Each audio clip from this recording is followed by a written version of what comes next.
Selamat siang teman-teman sekalian, perkenalkan nama saya Yeremia Kusunggu dari kelas MB5C.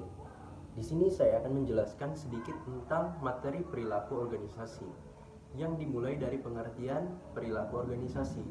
Yang pertama, pengertian perilaku organisasi.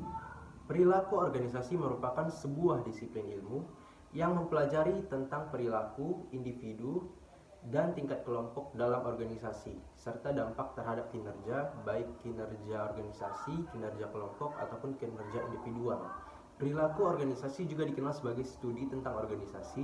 Studi tersebut merupakan bidang telaah akademik khusus yang mempelajari organisasi dengan memanfaatkan metode-metode dari sosiologi, ekonomi, ilmu politik, antropologi, serta psikologi. Disiplin lain yang terkait dengan ilmu pengetahuan tentang sumber daya manusia serta psikologi industri. Kemudian terdapat ruang lingkup perilaku organisasi antara lain 1. Perilaku individu. Studi perilaku individu adalah studi tentang kepribadian individu, pembelajaran sikap, motivasi, dan kepuasan kerja. Yang kedua, antar individu. Perilaku antar individu adalah studi yang dilakukan melalui komunikasi antara karyawan di antara mereka sendiri serta bawahan mereka. Memahami kualitas kepemimpinan orang, dinamika kelompok, konflik kelompok, kekuasaan, dan politik. Yang ketiga, perilaku kelompok. Perilaku kelompok mempelajari pembentukan organisasi, struktur organisasi, dan efektivitas organisasi serta upaya-upaya kelompok yang dilakukan untuk mencapai tujuan organisasinya. Nah, yang kedua, terdapat persepsi.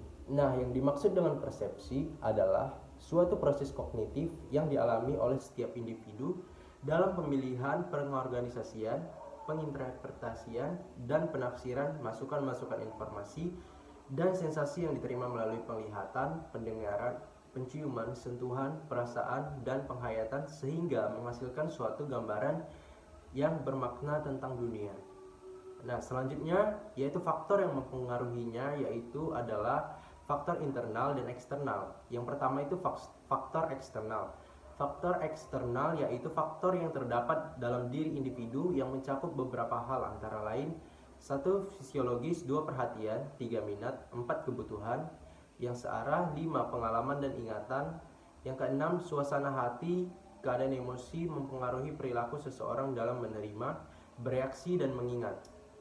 Yang kedua, faktor eksternal. Yang mempengaruhi persepsi adalah faktor eksternal, yaitu yang pertama ukuran dan penempatan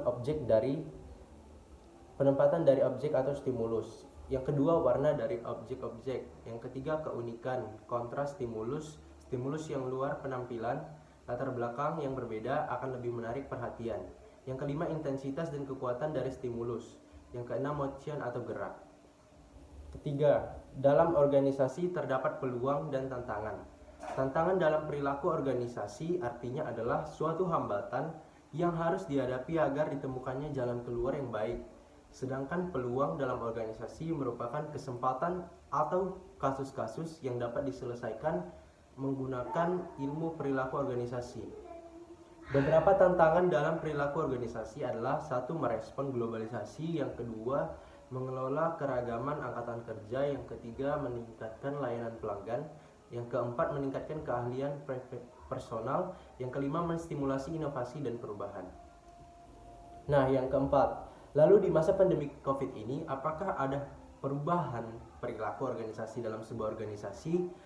Jawabannya ada. Perubahan yang dilakukan organisasi antara lain yaitu 1. Melakukan social distancing, yang kedua menggunakan protokol kesehatan, contohnya masker dan pelindung wajah, yang ketiga bekerja dari rumah, yang keempat menjauhi keramaian, yang kelima mengurangi interaksi secara langsung dengan orang lain.